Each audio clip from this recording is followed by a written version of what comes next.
The mournful wail of a steam locomotive echoed through the Wyoming Territory as Grace Whitman collapsed to her knees before the freshly turned soil, her fingers digging into the earth that now sheltered her mother's remains.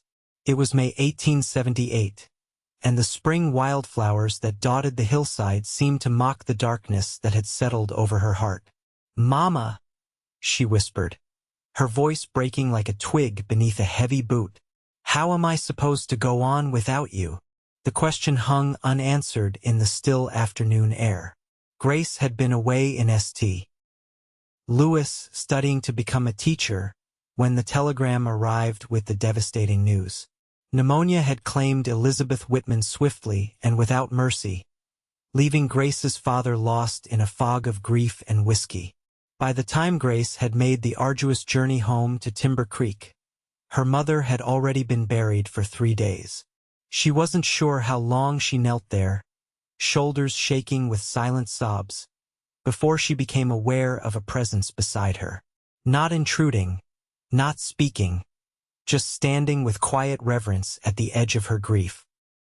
"I brought these," said a deep voice, gentle as summer rain. "Your mama always said wildflowers were God's way of painting the prairie." Grace looked up through tear-blurred vision to see a tall figure silhouetted against the setting sun. A small bunch of blue and yellow wildflowers extended toward her. Vincent Ryder. She recognized him immediately, though it had been nearly 2 years since she'd seen him. The local rancher's son had grown from a lanky youth into a broad-shouldered man. His face was more weathered now, tanned from long days under the harsh western sun, but his eyes remained the same clear and honest as a mountain stream. "Thank you," she managed, accepting the flowers with trembling fingers. That's kind of you, Vincent. Folks call me Vince now," he said, removing his hat and holding it respectfully against his chest. "I'm real sorry about your mama, Grace. She was a fine woman." Grace nodded, unable to form words around the lump in her throat. She placed the wildflowers atop the grave and tried to stand, but her legs had gone numb from kneeling so long. Without hesitation, Vince reached down and steadied her with a strong, calloused hand. "I can leave you be if you'd prefer," he offered. "No," Grace surprised herself with the quickness of her response. "I mean, I should be getting back to the house. Pa will be wondering where I am." Vince's expression darkened slightly. "Your pa's been at Donovan's saloon since noon. I doubt he's wondering much of anything right now." The words stung, though Grace knew they carried truth. Her father had always enjoyed his whiskey, but according to the neighbors who'd met her at the train station, Jacob Whitman had barely been sober since Elizabeth's passing. "Then I should check on him," Grace said firmly, smoothing her black morning dress. "Let me walk you back," Vince offered, extending his arm. As they made their way down the hillside toward town, Grace became aware of how much Timber Creek had changed in her absence. New buildings lined the main street, and the railroad that had been merely stakes and surveyors' marks when she left was now a functioning line, bringing progress and people to their once isolated community. "Your mama was real proud of you," Vince said suddenly. "Going off to that fancy school in St. Louis. She'd show your letters to anyone who'd listen." Grace felt a fresh wave of grief wash over her. "I should have come home sooner. I should have been here when she fell ill." "You couldn't have known," Vince said firmly. "And she wouldn't want you blaming yourself." They walked in silence for a while, the only sound their boots on the dusty road and the distant piano music from Donovan's saloon. "How long will you stay?" Vince asked as they approached the edge of town. "I don't know," Grace admitted. "I had planned to take a teaching position in Kansas City come fall. But now," she looked toward the small house she'd grown up in, its windows dark and unwelcoming. "Pa can't even take care of himself, let alone the house and what's left of the farm." Vince nodded, understanding in his eyes. "If you need anything at all, my family's ranch is just where it's always been." Grace managed a small smile. Thank you, Vince, for the flowers and for standing with me up there. Sometimes a person just needs someone to stand beside them, he said simply. As he tipped his hat and turned to leave, Grace called after him. Will I see you again? He looked back, a hint of something warm in his expression. Count on it, Miss Grace. The inside of the Whitman house smelled of dust and neglect. Grace lit a lamp and was dismayed at the state of disarray, unwashed dishes piled in the sink, clothes strewn about, and empty bottles on the table. This wasn't the home she remembered, the one her mother had kept with such care and pride. Grace set her jaw and rolled up her sleeves. Grief would have to wait. There was work to be done. For 3 days, Grace cleaned and organized, airing out rooms and washing linens. Her father came and went like a ghost, barely acknowledging her presence. When he did speak, his words were slurred and bitter. The farm had fallen into neglect, the few remaining livestock looking thin and miserable. On the 4th day, as Grace was attempting to repair a broken fence in the chicken yard, a rider approached. Vince dismounted from his horse, a fine chestnut gelding, and strode toward her with purpose. You shouldn't be doing that alone, he said, taking the hammer from her hands. And who else is going to do it? Grace asked, wiping sweat from her brow. The chickens. Vince's mouth twitched with amusement. I brought you something. He returned to his horse and retrieved a basket covered with a checkered cloth. My mother's chicken and dumplings. She said you'd need proper food, not whatever you've been scraping together. The thoughtful gesture nearly brought tears to Grace's eyes. Please thank her for me. You can thank her yourself. She wants you to come for Sunday dinner. Grace hesitated. I don't know if I should leave Pa. Bring him along, Vince suggested, though his tone lacked conviction. Grace laughed humorlessly. We both know that's not likely to happen. Vince worked alongside her for the rest of the afternoon, fixing not just the chicken coop but the sagging porch steps and a leaky water pump. They fell into a comfortable rhythm, working in companionable silence or sharing news of the town and memories of simpler times. Remember when Old Man Guthrie's prize bull got loose and ended up in the schoolyard? Vince asked as they sat on the porch steps, sharing a pitcher of lemonade Grace had made. Grace laughed, the first real laugh since her return. Miss Pemberton climbed on top of her desk and refused to come down until the sheriff arrived. And by then, the bull had lost interest and was napping under the oak tree. Vince finished, his eyes crinkling at the corners. As the sun began to set, painting the sky in brilliant oranges and pinks, Grace felt something ease within her chest, not the grief, which remained heavy and constant, but the loneliness that had accompanied it. I should get going, Vince said reluctantly, rising to his feet. But I meant what I said about Sunday dinner. My mother won't take no for an answer. Grace nodded. Tell her I'll be there. After Vince left, Grace sat on the porch a while longer, watching as the first stars appeared in the darkening sky. For the first time since receiving that terrible telegram, she felt a small spark of something that might, someday, become hope.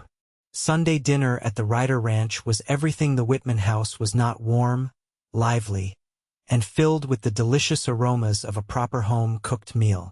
Martha Ryder, a robust woman with Vince's same honest eyes, embraced Grace like a long-lost daughter. You poor dear, she said, holding Grace at arm's length to examine her. You're too thin. We'll fix that today.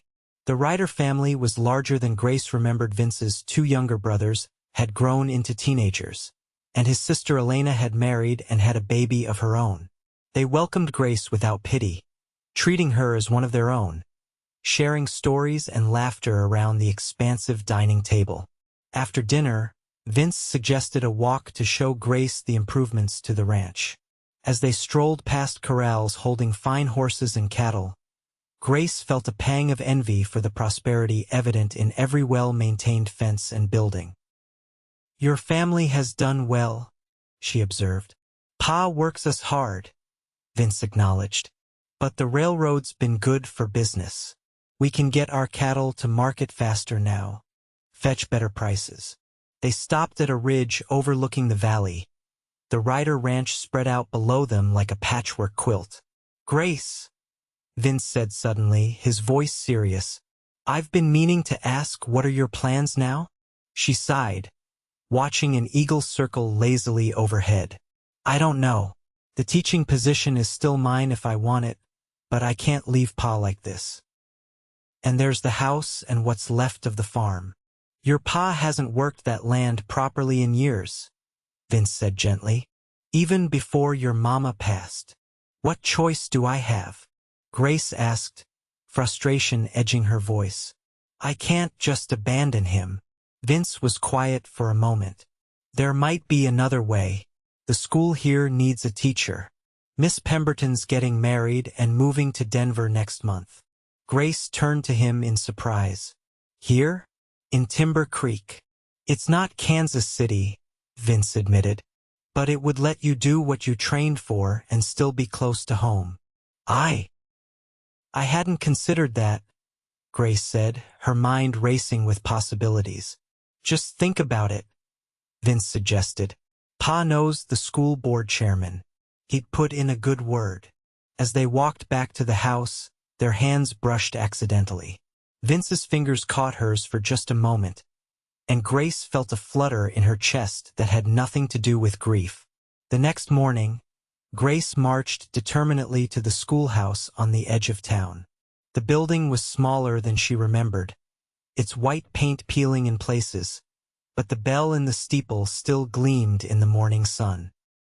Miss Pemberton was surprised but pleased to see her former pupil. Grace Whitman, or should I say Miss Whitman, the college graduate? What brings you here? I heard you're leaving, Grace said after they exchanged pleasantries. And I was wondering about the teaching position. Miss Pemberton's face lit up. You're interested? Oh, that would be wonderful. The children here deserve someone with proper training. Most of the applicants can barely spell their own names. They spent the morning discussing the curriculum, the needs of the students, and the expectations of the school board. By the time Grace left, she had the distinct impression that the position was hers if she wanted it. As Grace walked back through town, her steps lighter than they had been in weeks, she passed Donovan's saloon. Through the open door, she caught sight of her father slumped at the bar, though it wasn't yet noon. Without thinking, she marched inside. The saloon fell quiet as she entered, men turning to stare at the unexpected sight of a young woman in their midst. Grace ignored them, making her way directly to her father. Pa, she said firmly. We need to talk. Jacob Whitman looked up, his eyes bloodshot and unfocused. Grace, what are you doing in here? This ain't no place for a lady. And this is no place for you either, she replied, her voice steady despite her racing heart. Not at this hour. Not every day. A few of the men snickered, but they fell silent under Grace's stern gaze. I'm a grown man, Jacob slurred. I'll drink where and when I please. Mama would be ashamed, Grace said quietly. Jacob's face contorted with anger. Don't you dare speak of her. You weren't even here when she needed you. The words cut deep, but Grace stood her ground. I'm here now, Pa, and I'm not going to stand by and watch you drink yourself to death. Then don't watch, Jacob retorted, turning back to his glass. Tears of frustration pricked at Grace's eyes, but she refused to let them fall. Not here. Fine. When you're ready to be a father again, you know where to find me. She turned and walked out, head high despite the whispers that followed her. Outside, she nearly collided with Vince, who was stepping off his horse. Grace, what were you doing in there? He asked, concern evident in his voice. Trying to reason with a man who doesn't want to be reasoned with, she replied bitterly. Vince glanced toward the saloon door. Your pa, Grace nodded, fighting back tears. He blames me for not being here when Mama died. Maybe he's right. That's the whiskey talking, not him, Vince said, his jaw tightening. And he's wrong. Dead wrong. Before Grace could respond, shouts erupted from the saloon, followed by the sound of breaking glass. Moments later, two men burst through the swinging doors, grappling with each other. One was her father. Pa! Grace cried as Jacob took a wild swing at his opponent, a burly man Grace didn't recognize. The burly man dodged easily and countered with a punch that sent Jacob sprawling in the dirt. He advanced on the fallen man, boot raised to deliver a kick. That's enough. Vince stepped forward, placing himself between Jacob and his attacker. Stay out of this, Ryder, the man growled. This drunk insulted my sister. Then take it up with the sheriff, Vince said evenly. But you're not kicking a man while he's down. Not while I'm here. For a tense moment, Grace thought the man might attack Vince instead, but something in Vince's steady gaze made him reconsider. Fine, but keep him away from decent folks. The man spat on the ground near Jacob and stalked off. Vince turned to help Jacob up, but the older man batted his hands away. Don't need your help, he mumbled, struggling to his feet. Pa, please, Grace began, but Jacob cut her off with a dismissive wave and staggered away down the street. Grace watched him go, her heart heavy. I don't know what to do anymore, she admitted. Come on, Vince said gently. I'll walk you home. As they walked, Grace told Vince about her visit to the schoolhouse and the possibility of the teaching position. It seems like the perfect solution, but how can I take it when Pa's like this? Your father's grief is his own to bear, Vince said. You can't fix it for him, no matter how much you want to. But I can't just abandon him, Grace insisted. Taking care of yourself isn't abandoning him, Vince countered. Besides, maybe seeing you move forward will help him do the same. When they reached the Whitman house, Grace was surprised to see her father's horse already tethered outside. Usually, he didn't return until well after dark. Would you like me to come in with you? Vince offered. Grace shook her head. No, I should talk to him alone. But thank you, Vince, for everything. He held her gaze for a long moment. I'll come by tomorrow to check on that roof. Looks like it could use some work before the summer storms hit. Inside, Grace found her father sitting at the kitchen table, a half-empty bottle before him. But he wasn't drinking. Instead, he was staring at something in his hands, her mother's worn Bible. Pa! Grace approached cautiously. Jacob looked up, his eyes clearer than they had been in days. Your mama used to read from this every night, he said, his voice rough with emotion. Even when I was too tired or too stubborn to listen. Grace sat across from him. I remember. I saw you go into the schoolhouse today, Jacob said unexpectedly. Miss Pemberton's leaving, isn't she? Grace nodded, surprised. Yes, I was asking about the teaching position. Jacob was quiet for a moment. You should take it, Pa. Your mama was so proud when you got accepted to that school in St. Louis. Said our daughter was going to make something of herself. He ran a hand over his face. I haven't been fair to you, Gracie, blaming you for not being here. That wasn't right. Grace reached across the table and took his hand. I should have come home more often. No, you were doing exactly what you should have been doing. Jacob squeezed her hand. And now you should keep doing it. Be a teacher. Make your mama proud. What about you? Grace asked. And the farm. Jacob sighed heavily. The farm's been failing for years. I just didn't want to admit it. Been thinking of selling to the Hendersons. They've wanted this parcel for a while. But this is our home, Grace protested. A home is people, not timber and nails, Jacob said. Your mama knew that. I just forgot for a while. Over the next few weeks, A cautious optimism took root in Grace's heart. Her father hadn't stopped drinking entirely, but he was making an effort. He spoke with the Hendersons about selling the farm, and though it pained Grace to think of strangers living in her childhood home, she knew her father was right. It was time to move forward. Vince became a frequent visitor, helping with repairs around the house and bringing news from town. Sometimes he brought his younger brothers to assist, and the Whitman house rang with laughter for the first time in too long. The school board officially offered Grace the teaching position, which she accepted with a mixture of excitement and trepidation. The town council had a small house near the schoolhouse that came with the position, not grand, but clean and sturdy. "It needs some brightening up," Vince observed as they inspected it together. "But it's a good place for a fresh start." "For Pa and me both," Grace agreed. Jacob had decided to take a room at the boarding house in town after the farm sold.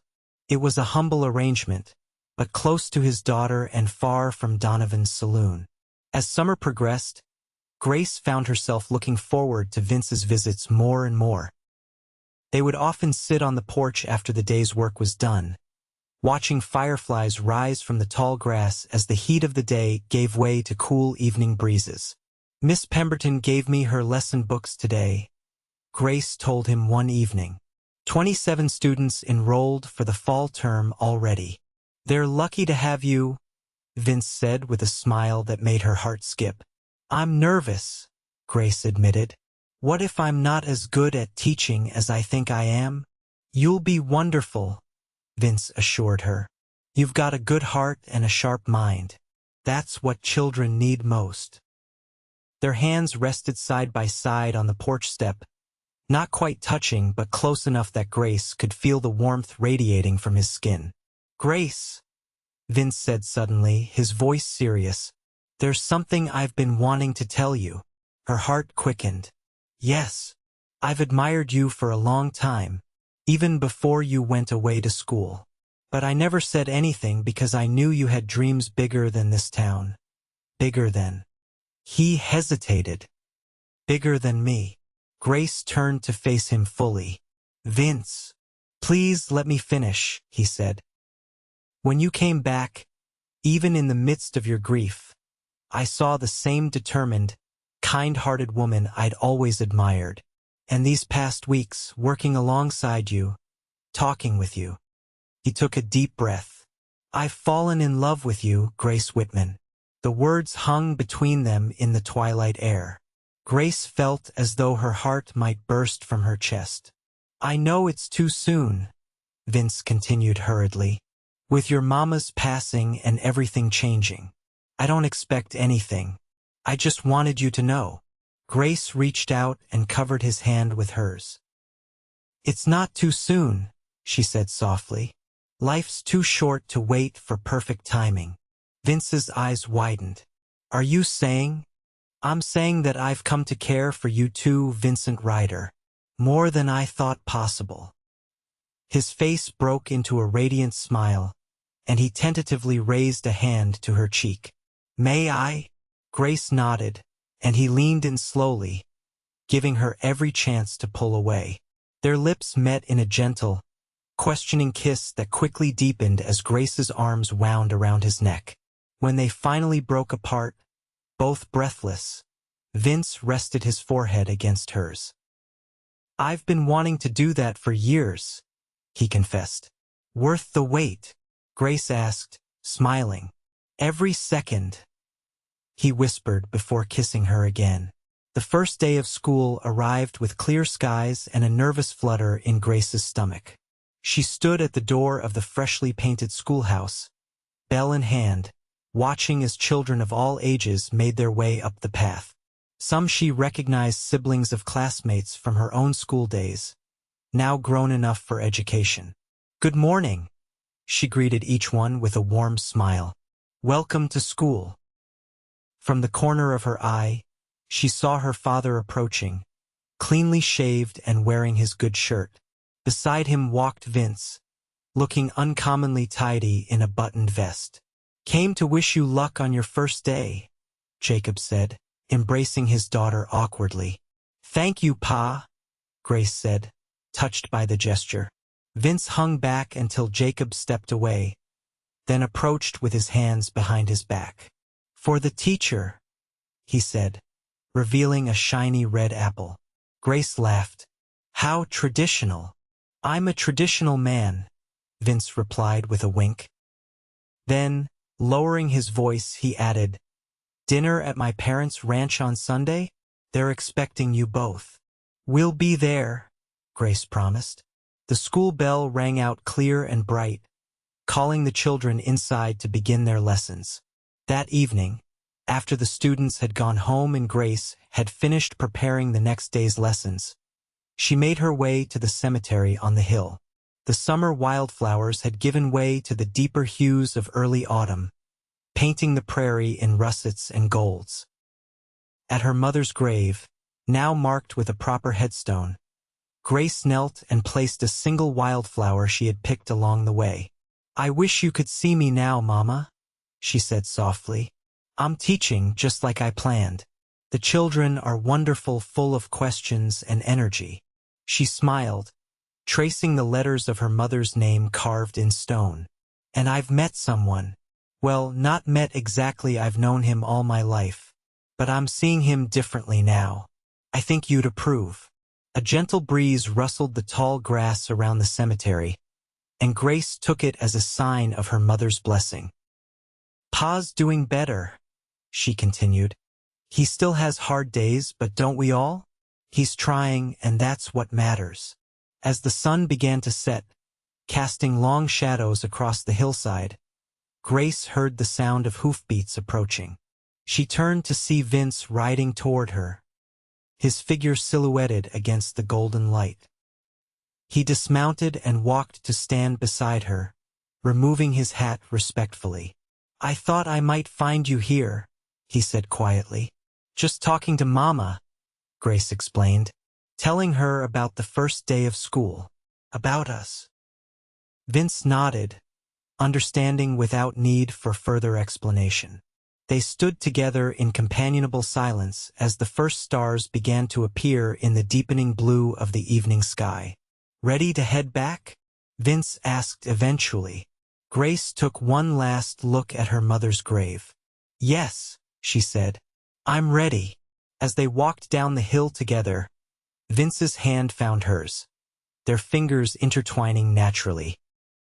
The grief was still there, a quiet ache that Grace suspected would never fully disappear, but alongside it now bloomed something new and hopeful, a future unfolding before her like a map to unexplored territory, filled with possibility and promise.